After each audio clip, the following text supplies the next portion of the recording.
What's good, YouTube? Swiftly here, back with another NBA 2K25 video.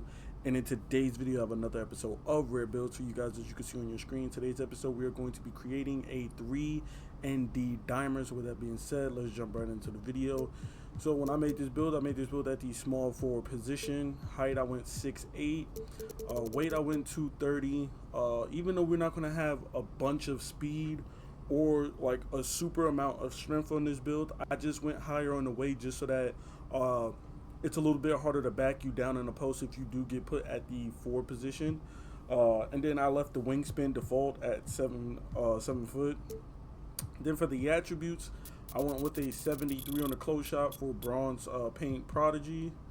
For the drive and layup, I went with a 70, so we get physical finisher on this build as well too, because we're gonna have some strength on this build. The drive and dunk, I went with an 80, which is just a nice spot to be in.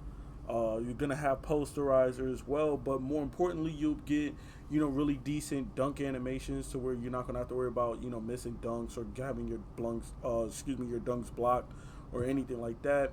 Standing dunk, I just wanted to make sure I reached that threshold of 45 for all the standing dunk animations, but I had some points left over, so I just went with a 51 standing dunk. And then I also went to a 77 on the post control, just making this build just a little bit more versatile since you are going to be on the taller side of 6'8". If you do get that mismatch, there are a lot of 6'4", 6'3" shooting guards getting placed at the small forward position because they wanted to make their locks at 6'4", as you know, and sometimes you will get placed at the 3 in solo reg. That 77 post control will help you with playing down low on the post. Right here, you see that we're going to have off rip bronze unpluckable, bronze hook specialist, and silver post up poet. We're also going to have post powerhouse, and we're also going to have post fade phenom on this build once we put our strength and our mid range up. So you'll be able to score out of the post as well as catching dunks, standing dunks, driving dunks, dunk meter dunks, alley oops, backdoor cuts, and layups, as well as floaters too. So you'll be able to do whatever you want as far as finishing wise. Not saying that you're going to be the greatest finisher in the world, but you have more than enough attributes and badges into your finishing to be an adequate finisher, and to consistently finish down low.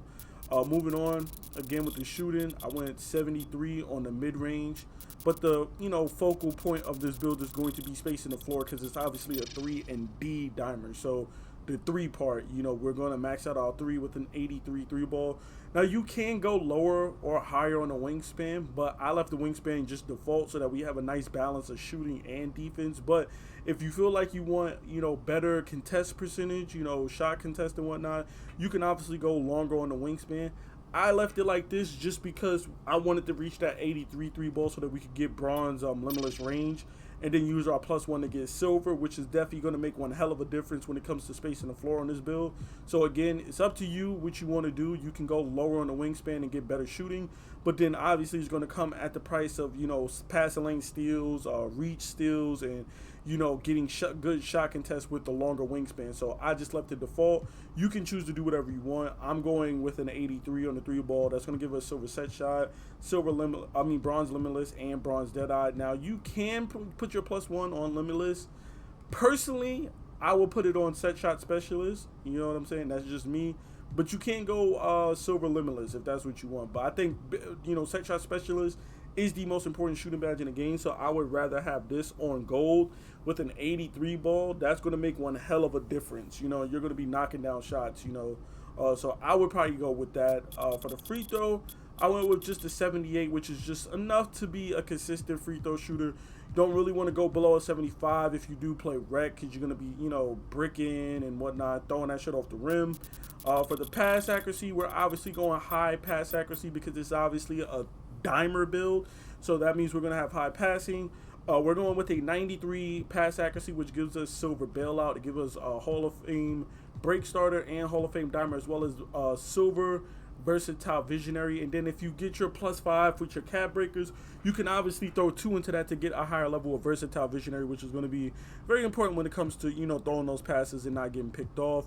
Ball handle, we're going with the 73, which is going to give us bronze handles for days and bronze unpluckable as well that we get from that post control. And then The speed with ball, we're going with just the 68. You can go higher. I just went with the 68 just because it didn't make sense going 70. Just because, like, you know, you could get dribble styles and stuff, but to me, it doesn't really matter.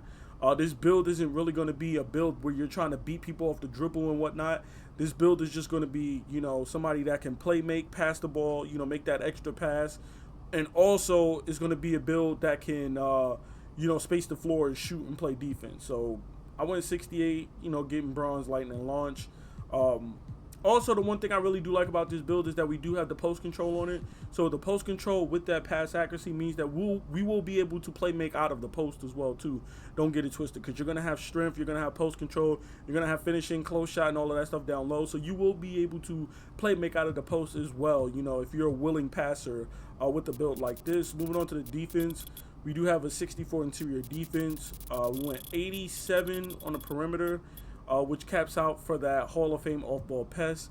Then we went 85 on the steal, getting us that gold interceptor so we can play those passing lanes. And then finally we went 78 on the block, which is going to get us that silver high-flying denier badge. For the rebounding, I went 40 on the offensive board and then just went up to 60 on the defensive board, just so that we get that bronze rebound chaser badge to get those rebounding animations. And then finally for the physicals, we went 80 on the speed, we went 80 on agility, which is nice and balanced. We'll be able to run and move just as fast north to south speed as we are east to west. And then for the strength, we went 84 strength and 84 vertical. Just nice and balanced, you know, very physical oriented build. You have decent speed at 80 and 80, and that's going to get you, you know, a high flying denier, silver slippery off ball. The agility is going to get you silver on ball menace, silver pick dodger, bronze shifty shooter. Just going up to show you the perimeter, we're going to have all silver badges, challenger, on ball menace, pick dodger, and immovable enforcer with that strength. That 85 still giving you silver glove and gold interceptor, and then that 78 block getting you silver high flying denier with bronze paint controller. If you decide you want to use that +1 on paint controller, you can do that, giving you silver for both of those badges. And then of course the strength giving us bronze physical finisher, which is why we made sure we reach that 70 layup threshold for bronze physical finisher. It's going to help when you get pulled out of those dunks, you know, which this game is really bad with. Even if you're using a dunking meter, I've noticed that I get pulled out of dunks a lot, you know, using a dunk meter or just using square to dunk the ball.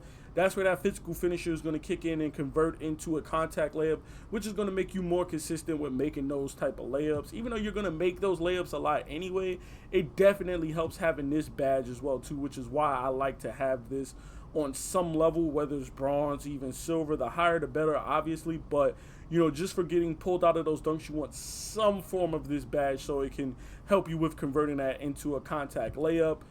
Gold strong handle so we can just get past our matchup, you know, just blow past people. That's going to be like really the counter to that immovable enforcer badge. So having this at least gold or higher is definitely important.